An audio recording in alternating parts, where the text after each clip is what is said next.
լրատվամիջոցներ կան, Հետո չասեք խուսափեք հարցից, որովհետև սկսենք ժողով։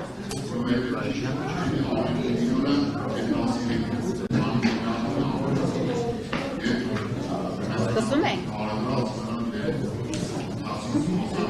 Մեզ միացել։ Պարոն Վարդանյան, Սահմանադրական դատարանի վերջին որոշման անդրադառնանք ապօրինի գույքի բռնագանձման հետ կապված, ինչ կարող ենք ենթադրել, այսինքն ստացվում է, որ իշխանությունը այն բոլոր քրեական գործերը, որոնք հարուցել է ապօրինի գույքի հետ կապված, հնարավոր է ինչ-որ պահի վերանայելու, որտեղ որոշ առումով դա հակասահմանադրական օրենք է։ Ոչ, Սահմանադրական դատարանը օրենքը հակասահմանադրական չի համարել։ Սահմանադրական դատարանը երկու կարգավորումներ մեկնաբանել է եւ ըստ էության իրավական պրակտիկային հուշել է հետեւյալը, որ այս կանոնակարգումների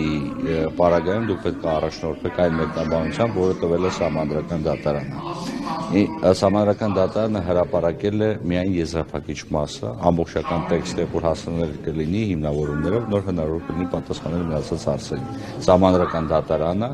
ապօրինի ծագում ունեցող գույքի մասին օրենքը հակասահմանադրական չի ճանաչել։ Այն տվել է մեկնաբանություններ, որը վերաբերում է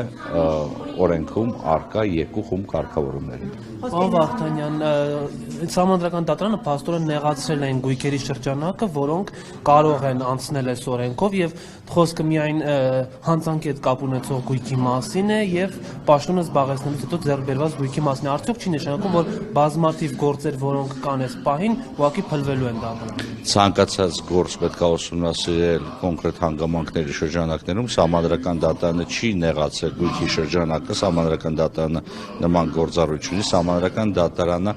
մեկնաբանել է այդ կանոնակարգումները եւ ըստ էության իրավական պրակտիկայի շրջանակներում տվել է դիրքորոշում, որով պետք է առաջնորդվի իրավական Այսինքն, եթե 91 թվականից սկսած մարդը պաշտոն է զբաղեցրել եւ որոշակի գույքի է տիրապետում, բայց պաշտոն չունի այս պահի դրությամբ, այդ մարդու գույքը ենթակա է բռնագանձման։ Տեսեք, խոսքը վերաբերում է նախ ցանկացած առանձին դեպք, ընդհանրացումներ չեն կանում, առանձին ուսումնասիրությունների կարիք ունի։ 1. Երկրորդը, հիմքում օրենքի սկզբանը դրվել է հետեւյալը. գույքը ի սկզբանե պետք է ապօրինի ծագում ենթադրի։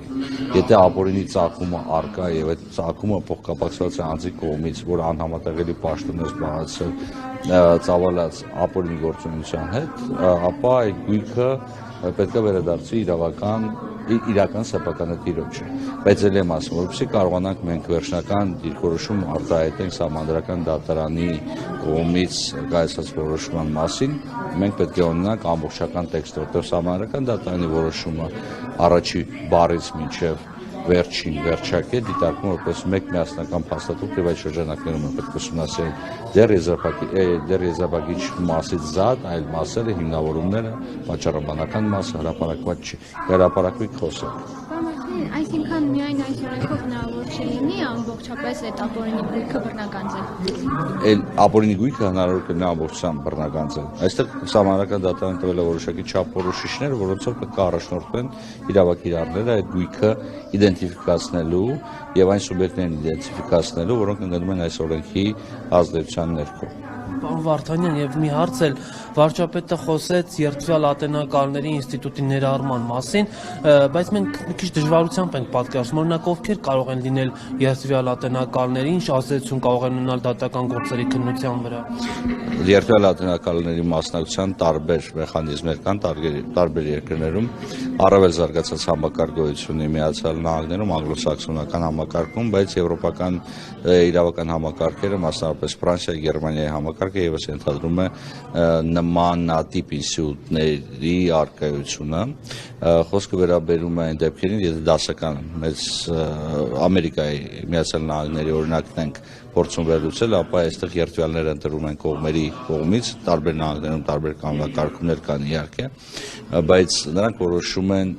բացառապես անձի մեղավորության կամ անմեղության հարցը։ Նրանք են իրականացնում այդ մասով արդարադատություն։ Մնացած հարցերը ըստ էության կարգավորում են դատարանի կողմից, այսինքն դատավոր միշտ ներկա է գտնվում, երբ որ կա երթվյալ ատենակալների ինստիտուտ, որոնք որպես կանոն չպետք է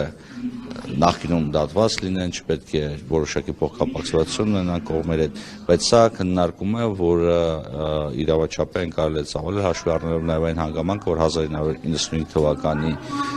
խմբագրությամբ Հայաստանի Հանրապետության սահմանադրության մեջ ըստ էության ոչ թե նախատեսում էր, այլ սահմանում էր հնարավորություն երթվելատնակալների մասնակցությամբ դատավարություն իրականացնելու։ Իսկ նոր քննարկում չի սա 95 թվականի սահմանադրության մեջ հարկաձևակերպում է եղել, թեև եթե վերադառնանք Հայաստանի պատմությանը, ապա մենք ռուսական կայսրության գոյության վերջի շրջանում են եղել երթվելատնակալների դատարաններ, որոնք բավականին արդյունավետ են գործել, եթե ուսումնասիրենք միջհեղափոխական շրջանների դատարանները, ապա կտեսնենք, որ արդարադատության մատչելիության եւ արդարադատության իրականացման տեսանկյունից նրանք որոշակի առումով արդարացրել են իրենց գոյությունը, բայց ամեն ինչ կախված է նաեւ նրանից, թե ինչ մոդել, նախ առաջինը պետք է որոշի ժողովուրդը, որտեղ դա սահմանական կարգավորումներ պահանջող գործընթաց է, երկրորդ պետք է հասկանանք ինչ մոդելով ենք առաջնորդում եւ այդ մոդելը ինչին է հանգեցնելու։ Պարոն Վարդանյան, վերջին օրերին թե ռուսական թե արտախորհրդարանական ուժերի մոտ առանձնահատուկ ագրեսիա է նկատվում, շատ գործիչներ, փորձագետներ կարծում են, որ դա կապված է Սահմանադրական դատարանի վերջին որոշման հետ, երեք արդեն փողոց էին փակել, ես կխնդրեմ ձեր կարծիքը։ Գիտեք, անձը իր գույքը, հատկապես հափորին ձեռբերած գույքը սովորաբար ձգտում է պաշտպանել բոլոր հնարավոր միջոցներով։ Չեմ ուզում նման մեկնաբանություններ անել, բայց ամենայն դեպս ես բազում դեպքերում ասել եմ, հիմա էլ պետք է ասեմ, ես զարմացած էի, զարմանում եմ եւ շարունակելու եմ զարմանալ մեր ընդդիմադիր այն գործընկերների վարքագծի վրա, որոնք ապօրինի ցակում ունեցող գույքի մասին օրենքը ամբողջությամբ սկսած սահմանումներից ավարտած եզրափակիչ եւ անցումային դեպքերում վիճարկել են Սահմանադրական դատարան, ըստ էության վիճարկելով այդ ինստիտուտը որպես այդպիսին։ Պարոն Վարդանյան, որ վիճակում էին, ասում էին, երբ որ ճանաչվի հակասահմանադրական, պետությունը արդեն իրենց ավելի մեծ չափով փոխհատուցում է տալու, քան այն գույքը, որ բռնագանձվել է։ Իրանք մեխանիզմներ հակասահմանադրական օրենքը չի ճանաչվել։ Օրենքը հակասահմանադրական չի ճանաչվել։ Սահմանադրական դատարանը կարա ընդունի 3 տեսակի որոշում, ամբողջությամբ համապատասխանում է կարգավորումը սահմանադրության առանց մեկնաբանության, վաճառականությունները հաշվի առնելով իհարկե, համապատասխանում է Սահմանադրական դատարանի կողմից տրված մեկնաբանությունների շրջանակներում եւ չի համապատասխանում։ Այսինքն չհամապատասխանելու վերաբերյալ որոշում մենք չունենք։ Մոռացեք այդ խոսակցությունները եւ հանկարծ չգնեք մանիպուլյացիոն դաշտ, որ Սահմանադրական դատարանը հակասահմանադրական է ճանաչել։ Բայց Սահմանադրական դատարանի սահմանադրական գործառույթն է նաեւ ապահովել սահմանադրական կանոնակարգումների այնպիսի մեկնաբանություն, որը հնարավորություն է տալիս ձևավորել միասնական պրակտիկա